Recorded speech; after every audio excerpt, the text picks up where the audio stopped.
Hello my friends, welcome back to the Cyber Relic channel. It's your fellow wielder Space Magic Relic here, and we have Xur's new loot and inventory for this weekend, so let's see what he brought us. Starting at the top, we have Telusto. This gun has broken the game more times than we can count, but it's also really fun to use in PvE and PvP alike, so if you don't have it, add it to your collections.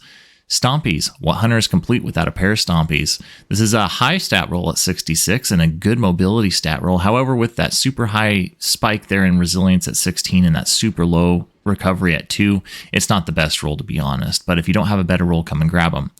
Worm God Caress, 61 overall with an even stat distribution, so come grab this if you need this one. Phoenix Protocol, this is a high stat roll at 67, not super spiky, but what it does have is 9 in resilience, which recently with the changes that they've made, this is actually what dictates the health of your sword in your Well of Radiance, basically how much damage that sword can take without it being broken. So it's more important than ever, especially in in-game content, that you have high resilience when you're running that Well of Radiance. So having this piece might be better than the one that you currently have, so come and grab it if you need it. Jumping down to our legendary weapons, we do have Enigmas Draw. This is a precision sidearm with triple tap and elemental capacitor. Not a great roll, not an overly used weapon type and archetype in the game. However, if we do get champion mods that happen to have sidearm as the weapon, triple tap might be okay, but honestly, this isn't really one I'm coming to grab. 7th Seraph SI2, Field Prep and Snapshot Sights. This is not a very good roll on this weapon, so I just wouldn't bother unless you really want one and just don't have one. Night Watch. This is actually pretty exciting because explosive payload on Night Watch combos perfectly when we have anti-barrier mods for scout rifles, which is actually what's happening coming this next season in Witch Queen. So if you don't have one of these, like the one that you can get with overflow and explosive payload at the beginning of the game, or you haven't gotten the actual god roll, which is rapid hit and explosive payload, this is a great place to start. So be sure and come and add this to your arsenal for Witch Queen prep if you don't have an explosive payload Night Watch currently.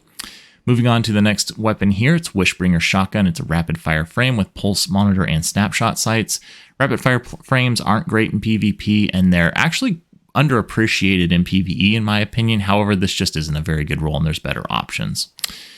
Toil and Trouble. This is an aggressive frame kinetic shotgun with field prep and rampage. Again, you have better options for PvP for sure.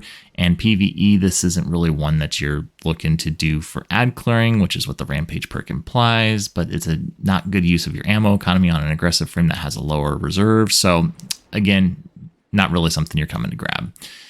Interference, field prep, and threat detector. What makes this gun unique is the ability to get full court on it, and that's not present here, so I'm not overly interested in this one. It doesn't even have spike nades, so I wouldn't worry about this one either. Now the next one, the Stars and Shadow Pulse Rifle. This is actually a really good roll for PvP. Outlaw and Headseeker. Headseeker is a massively underappreciated and slept on perk for high impact frame pulse rifles right now. It gives you a lot more flexibility and a lot more forgiveness when getting your kills. I know everybody's really excited about things like Kill Clip and Desperado or even Rampage in this second column, but Headseeker is very good on high impact frames. Outlaw gives you that lightning fast reload on a precision kill, and then in addition to this, you have Arrowhead Break, as well as Flared Magwell, which gives you increased stability and reload speed, and a range masterwork. So this really is a pretty darn good PvP. Close to God Roll Pulse Rifle here. So come and grab this one if you don't have one already. These are hard to get, so add this one to your arsenal for PvP purposes. Another really cool thing this week is that he has brought us some more armor that is really old and not able to be obtained in the game right now. So this is actually very rare armor from the Season of Opulence that you are no longer able to get, and all 3 characters have this armor set. So if you weren't around then, be sure and go and grab the full set for your transmog purposes. We will take a quick look here at what each of the rolls are as well.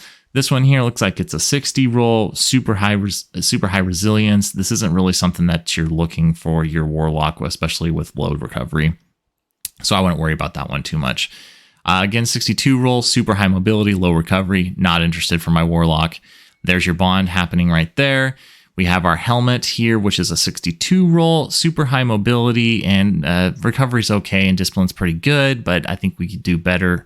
And then as far as this one is concerned, we have a mobility and a high resilience stat, but a low recovery stat, and that's kind of a bare minimum for me, so that's entirely up to you and your actual builds.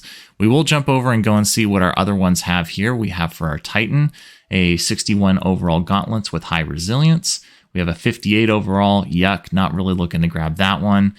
We do have the Titan mark here as well. And then for the arms, we have a high resilience and high strength roll.